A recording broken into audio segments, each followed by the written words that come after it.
That was bizarre. I just recorded an intro and it didn't record.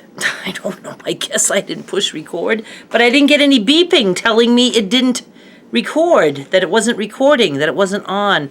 It's on now. I see the red light. I'm starting over.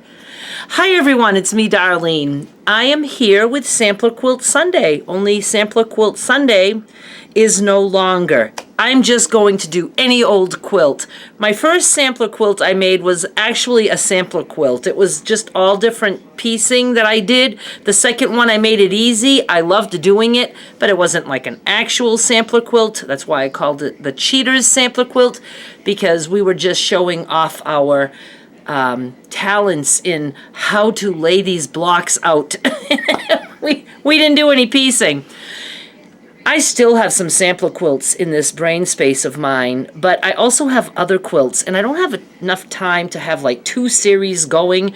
I like having a series that a video comes out every Saturday night, so I want to continue doing that. And then, of course, I want to, do other things in between. I just wanted to let you know that. I'm still going to have a video on Saturday nights. I think I've had one every Saturday night for like 15 weeks. So I have proven that I can keep that going. I'm just going to do the best that I can, but I'm excited to get started. I have no clue right now because I have a few different quilts that I want to do, but I have to decide and pick one. I'm going to go look at fabric. I think I want to do something with batik. It's either batik or the new fabrics that I just got that are like same print, all different colors. I'm so torn. It's so hard to decide. But whatever I do for this quilt, I'm hoping I will have quilt kits for you guys. So I need to plan a little bit, see what I can come up with for quilt kits, and decide on what we're going to do. So let me put my thinking cap on, and that means just like laying on the couch with paper and pencil and figuring it all out, and then we'll get started. It is 24 hours later. I decided what we're doing for a quilt, and I also have all the quilt kits cut that I possibly could cut. I have 5 on eBay, so if you want to go look at the link down below, go see that. You might want to buy one, you might not. You're certainly welcome to use your own fabric. I ended up going with the batik because I kind of wanted to run out of batik so I can be forced to buy more. So that's what I went with. We're going to be doing something very simple. It's not something that I made up. It's, it's out there a lot of places. I call it steps. I just think it looks like steps, but I think they call them braids, things like that. But it's just like this, and you can go print this on my blog. Link to that is down below also. And I went with batiks that kind of are in the same color family, and I thought that would look really cool. And I'm also going to show you that, even though you could create this row by row, we're not going to do that because I like to do chain piecing. So we're going to create strips of things, and then we'll use this as a guide as to how to put all the strips together. If you want the finished size to be 50 by 65, then you need 5.5-inch squares so that the finished square is 5 inches after the seam allowances. I could only get mine to be 5 1/4. The width of the fabric, I was able to get 8 across at 5 1/4. So I have 5 1/4-inch squares, so it's going to be a little bit smaller than 50 by 65. If you were to use 5-inch squares, charm packs, you certainly can. It's just going to be a little bit smaller. So we need 88 blocks. Now, I could have just cut strips of the batik like this long, but I wanted the color to vary in each strip. I thought that would look good. So that's why I went with 5 1/4-inch squares. So you need 88 of whatever color or colors you choose. And then for the steps, the white part, I'm using unbleached muslin. And you need a 42 of those. There's no right or wrong side for these, so don't be stressed out thinking what's right, what's wrong. And they have like the seed specks in there. I just really like it. I just like it. And I thought it would go good with the batik. Batik can have a right side and a wrong side. Some people think it's always the same on both sides. No, it depends on how it's dyed. You just look at it and pick a side. Pick the side you like the best. If you can't tell, nobody else can either. So we needed, did I say yet, 88 of these. So I have 5 different colors that I thought would work together well. This is one of them.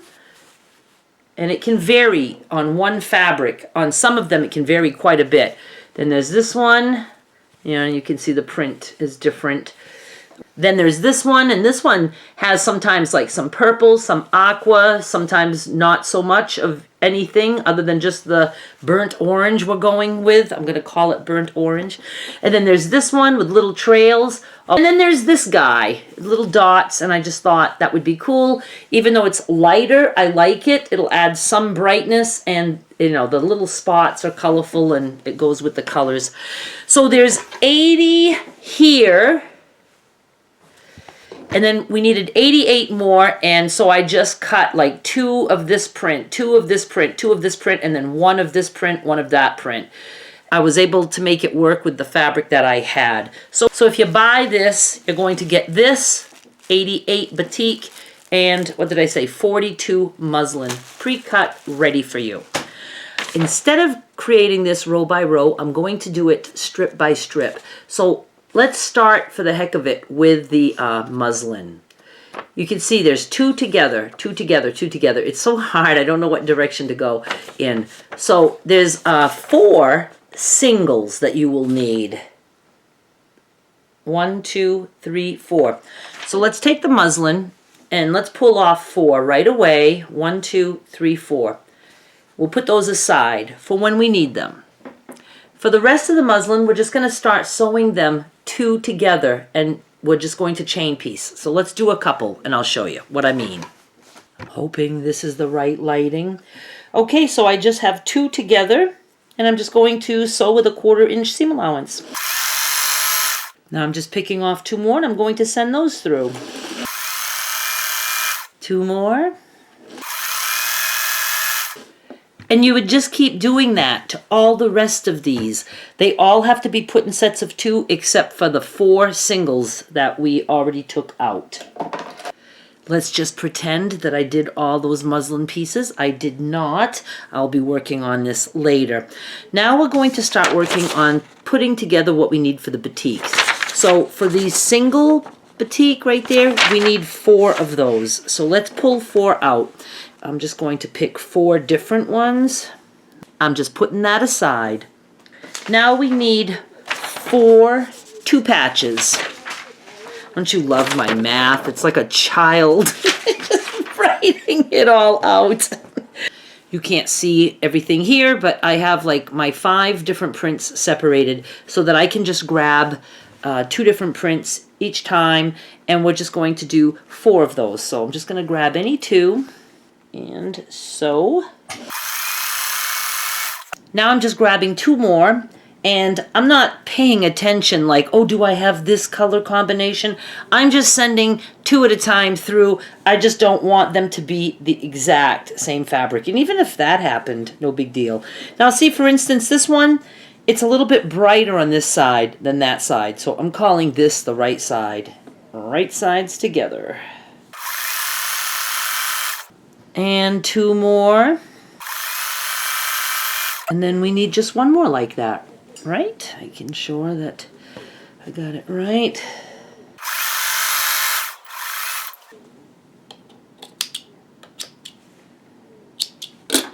I normally take these right away and I just open them and finger press. And I'm not going to be concerned as to which side. I could be a little bit further back, I think. But for the sake of the video, I'm just going to show you how I'm putting these things together, and I'll just take care of that later.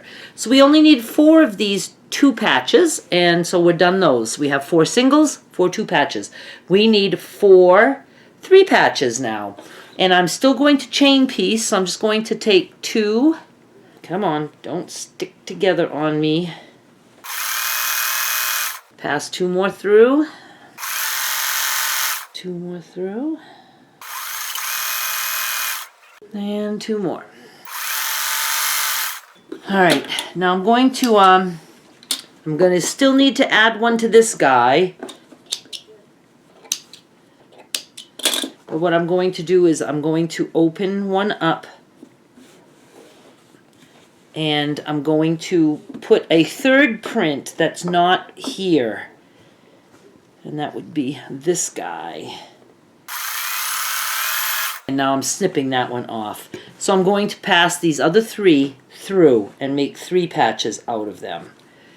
My memory card got full, so I ended up doing some editing, and I said 88 a lot of times at the beginning of this video. I just left it in.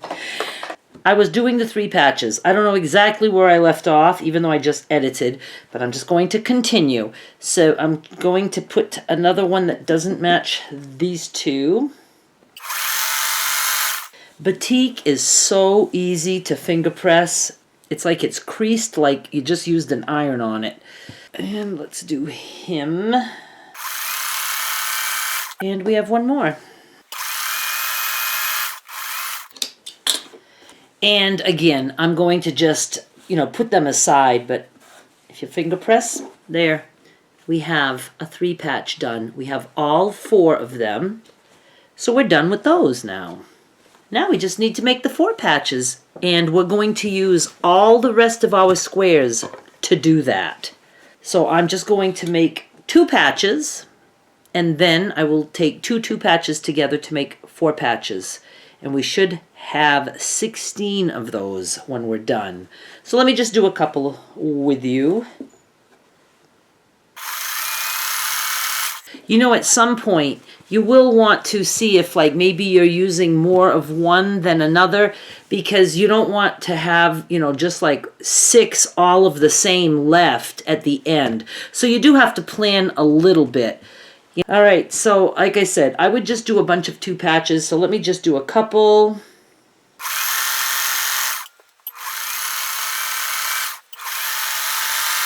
I would just continue and do all the rest as 2 patches, and then I would start to make my 4 patches. But I'm just going to put a 4 patch together to show you.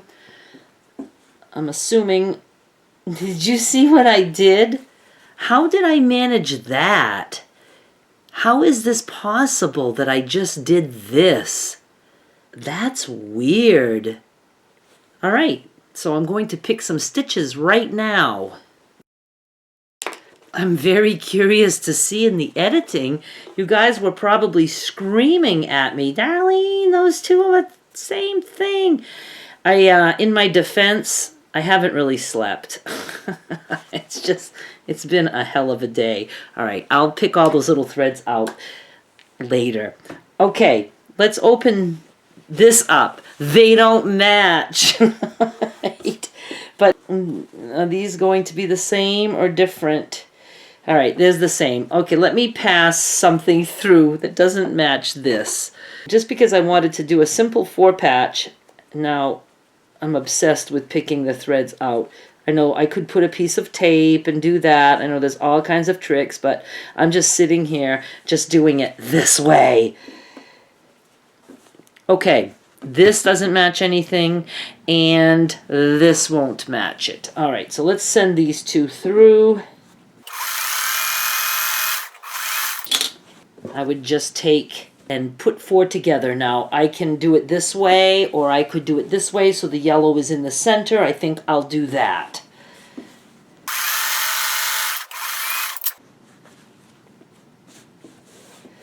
Like I said, I would send everything through and do my 2 patches, and then I would make all the 4 patches. So I'm going to stop here for tonight because I want to work on this. This would not take long. I mean, seriously, with pre-cuts, probably could knock this out in just a couple of hours, just the quilt top. But I'm going to stop here, and I will have part 2, which should be the finale. I don't know if I'll wait till Saturday. If I can knock it out during the week, I will, and then I'll start something else on Saturday. But I do plan on trying to have a video every Saturday night. I just feel like doing that for a while. But I might, finish things in between. I have a lot of quilt ideas in my head that I want to share with you guys. So that's it for this time. Please subscribe so you don't miss the next episode, and do go print out your chart, and also go check out the pre-cuts that you can grab on eBay. Thank you so much for watching. Bye!